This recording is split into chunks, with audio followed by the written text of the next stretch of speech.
السلام عليكم، كيف دايرين؟ لاباس عليكم؟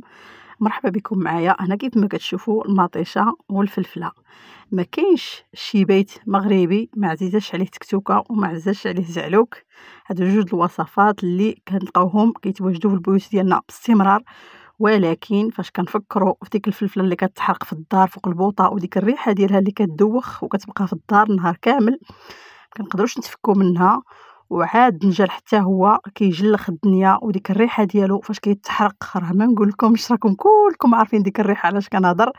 كتقهر الصراحه. وحنا هاد الوصفات كيف ما قلت لكم كنديروهم باستمرار، يعني ما عندنا عليهم لاين. فانا اليوم لقيت الحل السحري اللي غادي يهنيني، اللي هي الاير فراير. الصراحه من شحال هادي كنشوف الاير فراير يعني دايره ضجه في اليوتيوب، ولكن ما عمرني كنت كنفكر انني ناخذها، بحكم انها عندي لي سباس صغير، الكوزينه صغيره، ما كنبغيش نشارجيها بالادوات الكهربائيه بحال مثلا الفران، بحال مثلا الاير فراير، بحال مثلا الترموميكس، يعني كاع هاد الحويجات اللي كياخذوا لي سباس في المطابخ. فانا كنحاول نيفيتيهم، بحكم ان عندي المطبخ ديالي صغير ما كنبغيش نشارجيه كيف ما قلت لكم. ولكن فاش جات الاير فراير هناتني الصراحه. كنت كان عليا ناخذها شحال هادي وما خديتهاش، ولكن كل حاجه عندها الاجل ديالها.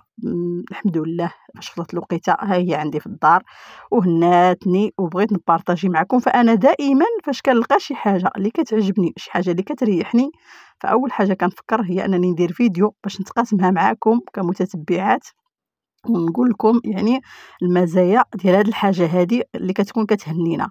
هنا درت فيها المطيشه والفلفله، من بعد ما دهنتهم بشويه ديال الزيت حطيتهم في الاير فراير. بغيت ندير تكتوكه اليوم، انا ما عنديش الدنجال باش ندير زعلوك، قلت ندير غير تكتوكه. وكيف ما قلت لكم راه واحد الراحه، راه جربوها وغتردوا عليا في التعاليق. كتهني بالنسبه للاخوات اللي ديجا عندهم الاير فراير، راهم عارفين علاش كنهضر. كتهنينا كيف ما قلت لكم من ديك التشواط ديال الفلفله. اما الا جينا نقريوها راه كارثه عظمى، الزيوت وعاد ديك كتشش فوق البوطه، راه ما كتخلي حتى شي حاجه. هنا شوفوا ليا الفلفله كيفاش تقلى، يعني بحال قليناها في الزيت غير بواحد شويه، شي معلقه زيت ولا ما كاملاش. صافي حصلت على الفلفله ديالي بحال مقليه، وحصلت ايضا على المطيشه ديالي نص طيبه. يعني المطيشه فاش كنديروا لها هكا راه بحال كنديروا لها نص طيبه. هنا غادي ندوز نقاد معاكم هاد التكتوكه هادي. شوفوا لي الفلفله كنقشرها باقا سخونه، شوفوا كيفاش القشره دغيا كتزول عليها. وغادي نوريكم ايضا الدجاج. الصراحه الدجاج كيجي فيها رائع. واحد الطريقه اليوم باش نسمت الدجاج، وخاصه واحد جوج طريفات ديال الدجاج كيكونوا في الدجاج انا ما كيعجبونيش، وكنظن حتى نتوما كيعجبوكمش. فاش كنطيبهم في المرقه ما كيجيوش زوينين، ولكن من السمين في الاير فراير شي حاجه واو. هنا خديت واحد البصيله، من بعد ما حطيت المطيشه والفلفله خليتهم كيبردوا شي شويه.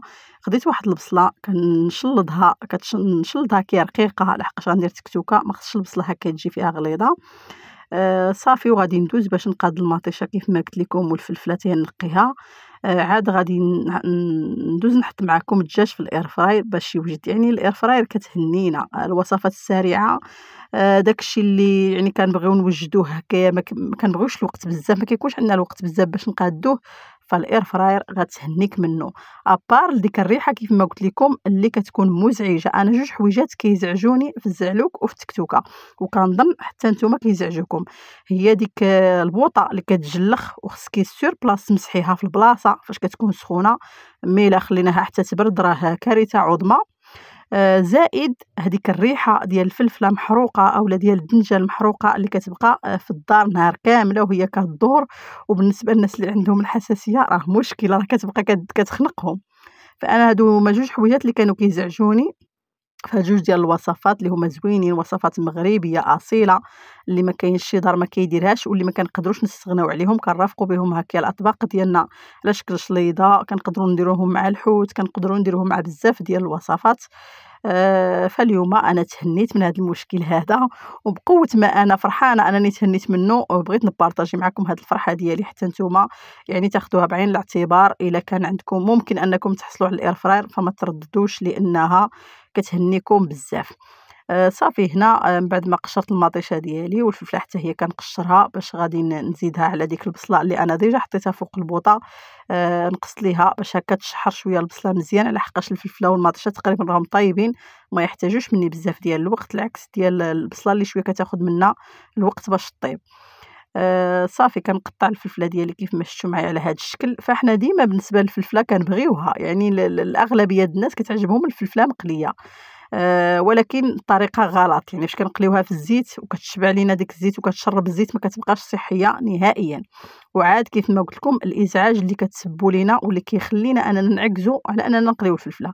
فمع الاير فراير فما غيبقاش عندك هذا المشكل اختي، الا انت كتعجبك الفلفله مقليه وكتحماقي عليها فما غيبقاش عندك هذا المشكل نهائيا. دهني الفلفله ديالك من بعد ما تغسليها وتنظفيها وتنشفيها مزيان، دهنيها بشويه ديال الزيت، غير واحد نص معلقه الزيت، ودخليها الاير فراير وغتحصلي على الفلفله اللي هي مقليه وصحيه. راه صحيه ماشي بحال ديك اللي كنشربوها في الزيت مزيان، يعني كتشبع لينا الزيوت وكل شيء كيبقى يعني بالزيت. راه ما نقول لكمش ديك الحاله ديال الزيت كيفاش كدير.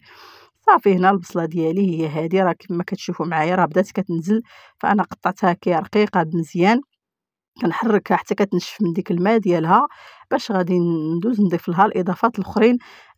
كيف ما قلت لكم حتى الوقت كتوفروا عليكم الاير فراير، كتوفر علينا الوقت بزاف وكتوفر علينا حتى الروينه، يعني ما كنبقاوش كيف ما قلت لكم البوطه كتجلخ وخصنا نغسلوها وكنفكروا كيفاش خصنا نمسحوها وكيفاش خصنا نغسلوها. يعني هادو من بين الامور اللي هي كتزعجنا في المطابخ ديالنا. صافي هنا من بعد ما درت الزيت كيف ما شفتوا معايا زدت الفلفله وزدت حتى المطيشه. صافي كنحرك مزيان وغادي نضيف العطريه والملحه لهاد التكتوكه هذه، وغادي نخليها كطيب وغادي ندوز معاكم للدجاج. غتشوفوا معايا اليوم واحد الدجاج صراحه كنتمنى تجربوه، راه جا واعر، خاصه اني درت دوك الاعشاب المنسمه ودرته في الاير فراير، راه جا يعني واحد الدجاج اللي هو بنين بنين بنين ما تشبعوش منه. فانا هاد الطريقه ديال الدجاج اللي درت لكم اليوم تولي عندي معتمده، خاصه كيف ما قلت لكم دوك جوج طريفات اللي كيكونوا في الدجاجه فاش كنجيبوها كنطيبهم في المرقه، صراحه ما كيجيوش بنان. انا بعدا ما كيعجبونيش الاغلبيه ديال الوقت كنت كنديرهم في الشوايه، وراكم عارفين الشوايه ديال الضو فاش كنجبدوها حتى هي خصنا يعني كتوسخ لينا وهي صعيبه باش تنقى، عكس الاير فراير اللي سهله في التنظيف ديالها. هنا كنضيف واحد المعلقه ديال المعدنوس، تقدروا ديروا معلقه مخلطه ما بين القزبر والمعدنوس، كنضيفها لهاد التكتوكه هذه. صافي كنحرك مزيان وغادي نغطي عليها وغادي نخليها كتوجد. وفي هذا الاثناء غادي ندوز معكم باش نقادو الدجاج اللي غادي نرافق به هاد التكتوكه هذه. طريفات ديال الدجاج هما هادو. انا من بعد ما غسلت الدجاج ديالي وتستقطر مزيان وقطعته على هذا الشكل كيف ما كتشوفوا، هنا نحتاج الزعتر هو اللي عندي في الدار. غادي نحتاجو ندير شويه ديال الزعتر هكا كنحكو فوق من هذا الدجاج، وتقدروا ديروا حتى اليازير الا كان عندكم، فانا ما بقاش ليا درت غير الزعتر وغادي نضيف حتى الزعتره. الا كانت عندكم زعتره حتى هي ديروها، راه الصراحه كتعطي واحد المذاق للدجاج هائل. هي راه ماشي بحال الزعتر، الزعتره راه بوحديتها، راه غير السميات اللي متقاربين، انما هكا في الشكل راه مختلفين. الزعتره هي هذه، انا غادي نحكها مزيان فوق هاد الدجاج حتى هو، وما غاديش نضيف بزاف ديال التوابل للدجاج ديالي اليوم. فانا غادي ندير غير الملحه وشويه ديال الكمون وشويه ديال الخرقوم البلدي. بطبيعه الحال نتوما تقدروا تضيفوا يعني العطريه اللي كتستعملوها، والزيت البلديه. هنا درت غير القليل من الزيت البلديه، ما استعملتش الزيت النباتيه نهائيا باش كيجي داك الدجاج منسم وكيجي صحي اكثر. صافي كنشرم الدجاج ديالي مزيان كيف ما كتشوفوا جوج ديال الطريفات ديال الدجاج. درت غير واحد الكونتيتي اللي هي قليله اليوم، ما درتش حاجه اللي كثيره، على حسب العدد ديال الافراد اللي عندكم في الدار. صافي هنا غادي ندوزو نحطو الدجاج ديالنا في الاير فراير وغادي نخليوه يوجد لينا. هنا بالنسبه للاير فراير راه فيها البروغرام، يعني كل حاجه يعني كل حاجه بالوقت ديالها. بالنسبه للدجاج غادي نديرو 200 دوغري وغادي نديرو لها 25 دقيقه ولا 20 دقيقه اللي درت انا راه كافيه. 20 دقيقه راه كانت كافيه باش يطيب الدجاج. صراحه طاب مزيان كيف ما قلت لكم وجا محمر كيف ما غتشوفوا معايا. انا خليته كيطيب وتكتوكه كطيب، وفي هذا الاثناء ما غنضيعش عليا الوقت، غادي ندوز باش نغسل هاد المعينات. يعني المعن واخا يكونوا قلال كندوزوهم بلا ما نبقاو نجمعوا المعن. الا ما كانش عندكم الغساله بلا ما تبقاو تجمعوا المعن، فهذه هذا اكبر غلط نديروه الا بقينا كنجمعوا الماعن، نقولوا حتى يتجمعوا عاوتاني ديال الغدا ويتجمعوا ديال الاخر ونبداو نغسلوا. فهاد الجميع د الماعن كيجمعوا الناس اللي عندهم الغساله باش كيحطوا كلشي دقه واحده. اما اللي بحالنا حنا كيغسلوها بيديهم، فمن الافضل اي حاجه سالينا منها كندوزو باش نغسلوها، باش هكا كان ايفيتيو داك الضوضاء اللي كتكون في المطبخ، اولا ديك يعني كيكون المطبخ ديالنا مشعك. صافي هنا كندوز كنغسل هاد المعينات كيف ما شفتوا، من بعد ما حيت لهم دوك الاوساخ وجمعت داك الشيء هاد لابوبيل اللي كنحطها هكايا على يدي باش كنحط فيها دوك الاوساخ. صافي هنا كندوز الصابون، انا كيف ما شفتوا غير شويه ديال المعينات ماشي بزاف، وانما غندوز لهم باش غنردهم في الاماكن ديالهم، وغادي يبقى المطبخ ديالي نظيف ويبقى مرتب. وصافي هنا كنشللهم وغادي نحطهم غير فوق داك الزويف باش كيسقطروا. الشبكة حيدتها كيف ما ديما، وأحسن حاجة درت هي أنني حيدت الشبكة وما ندمتش عليها لحد الساعة. كنت كنقول ما ربما ندم عليها شي نهار، ولكن لحد الساعة صراحة مازال ما ندمت على الشبكة. هاد الماعن موفي زافير تكون عندنا في الكوزينة، كتجمع لينا غير الكالكير وكيضلوا نهار كامل والماعن يعني مكركرين فيها. صافي هنا درت لهاد الزيف ديال البوطاجي كنغسلوه مزيان حتى هو بالصابون. وفي هاد الأثناء كيف ما قلت لكم راه الماعن ديالي كيستقطروا، غادي ندوز نمسحهم باش نردهم في بلايصهم. هذا هو لافونتاج ديال اننا نحيدو الشبكه من المطبخ، يعني كنبقاو الماعن ديالنا دغيا كنردوهم الاماكن ديالهم، وكيبقى المطبخ ديالنا سامبل يعني خاوي، ما كيبقاوش فيه هكا دوك الماعن مكركرين. انما الشبكه كتشجعنا اننا نخليوهم تما، راهم مجموعين صافي خليهم في الشبكه. صافي هنا دزت الشيته وكنحك هاد الحوض مزيان، نحيد منه كاع داكشي اللي فيه، وكندوز ليه حتى هاد البونج هادي وغنلوحها لحقاش صافي تبريمات وتسالات، تنحط واحده اخرى جديده. صافي هنا كندوز كنقي كيف ما قلت لكم. وفي هاد الاثناء راه الغداء كيوجد، يعني الدجاج راه في الاير فراير والتكتوك راه فوق البوطه، يعني كنضربوا عصفورين بحجر، احنا خدامين. ها الغدا كيطيب، يعني ما كنبقاوش كنضيعوا الوقت نهائيا.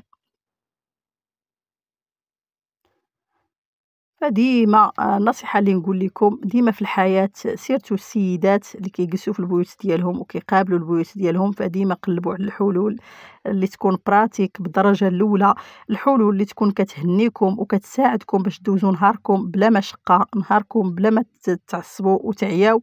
يعني ديما أنا بحال هكا كندير، كنقلب على الحاجة اللي تريحني، الحاجة اللي تنقص عليا يعني الوقت. الصراحة الوقت راه ولا كيطير، ما عرفناش كيفاش كيدوز الوقت، الله يرحمنا وصافي. الوقت دغيا كيدوز، فما كيكفيناش ان نديرو كلشي، ولهذا ديما كنقلبوا على الحلول اللي كتسهل علينا الخدمه، سواء يعني في وسط المطبخ او لا في وسط البيت ككل. يعني هادو ديما كما قلت لكم انا حلول كنديرهم راسي، كنقلب عليهم باش كيريحوني وما كنضيعش بزاف ديال الوقت، يعني من الوقت اللي اصلا ما كاينش الوقت بزاف، وفي نفس الوقت ما كنضيعوش الطاقه ديالنا اللي حتى هي ما كايناش بزاف. صافي هنا بعد ما غسلت الماعن دزت الدجاج نوريكم. هنا راه مره كنبقاو نطلو نشوفوا شنو كاين. الاير فراير يعني ما كطيبش من التحت ومن الفوق، راه كطيب غير من الفوق، خصنا نبقاو نقلبوا الحاجه. ديما واحد شويه نبقاو نحلوا عليها ونشوفوا فين وصلات، راه ما غاديش طيب لينا كامله دقه واحده. تكتوكه صافي راها واجده، غادي نطفي عليها ونخليها جانبا كيف ما قلت لكم من ما وجد الدجاج. انا الدجاج درت له 20 دقيقه في البروغرام كيف ما شفتوا معايا، ما كياخدش بزاف ديال الوقت. خليته يزيد يتحمر شي شويه، عاد غادي نقلبو. دزت كنمسح هاد المعينات كيف ما قلت لكم بواحد الزويف اللي كيكون خاص لهاد الغرض، باش نرد كل حاجه في بلاصتها، باش هكا كنتفك من دوك المواعن ما يبقاوش قدامي هكا كنشوف فيهم. صافي اصلا كانوا معينات قلال، كل حاجه عندها بلاصتها خاصها تحط فيها. كنحيد داك الزويف ما فزكش بزاف حيت المعن قلال، غادي نحطو في بلاصتو حتى نعاود نبغي نجبدو باش نحط فيه معينات اخرين. صافي هنا من بعد ما حطيت كل حاجه غناخذ واحد البونجه اللي هي جديده، هذيك صافي تبريمات حطيتها تما. وغادي تشوفوا معايا الدجاج، شوفوا لي التحميره ديال الدجاج كيفاش جات. الصراحه الدجاج جا بنين اليوم، انا بهراتني هذه النتيجه. بهراتني هاد الاير فراير في الدجاج كيفاش كيطلع معاها واعر. صافي كنقلب الدجاج ديالي ولا هاد جوج طريفات ديال الدجاج كيف ما شفتوا معايا هنايا باش غيتحمروا من الجهه الاخرى. كيتجي فيه واحد القرمشه راه ما نقولكمش، ومازال ان شاء الله غادي ندير فيها بزاف ديال الوصفات، يعني ماشي غير الدجاج، نقدروا نديروا فيها الدنجان، نقدروا نديروا فيها هكايا ندوزوه في البيض ونحطوه، نقدروا نديروا فيها الحوت، يعني بزاف ديال الاطباق اللي كيتحضروا في الاير فراير. هنا من بعد ما الدجاج ديالي وجد صافي دزت كنحطو في الطبسيل كيف ما شفتوا معايا هنا. جا مقرمش، جا محمر، وجا بنين بزاف دوك الاعشاب المسمه اللي درت ليه. صافي هنا غنرافق الدجاج ديالي بتكتوكه. بالنسبه للاير فراير غسلوها ملي كتكون سخونه، ما تخليوهاش تبرد باش ما كتعسلش ليكم وكيلصق عليها دوك الاوساخ وكيستعصاو باش يتحيدوا. يعني غسلوها فاش كتكون يلاه سخونه باش تحافظوا عليها نقيه واحد الوقت اللي هو طويل وما تخسرش ليكم، يعني ما تقشر ما حتى شي، ما تضروش تحكوها كي بالجيكس ولا شي حاجه باش ما تضيعوهاش. ديما بقاو تنظفوها فاش يلاه تساليو منها باش كتبقى لكم ديما جديده. صافي هنا كنحط تكتوكه كيف ما شفتوا معايا، كنرافقها مع داك الدجاج. كنتمنى الفيديو ديالي اليوم ينال الاعجاب ديالكم، وإلا تفرجتوا وصلتوا حتى لهنا ما تنساونيش من واحد اللايك ديالكم فضلا وليس امرا، كيف ما كنقول لكم دائما وابدا. هنا كنحط على الطبيله، وحتى الفيديو الجاي ان شاء الله، وبسلامه عليكم.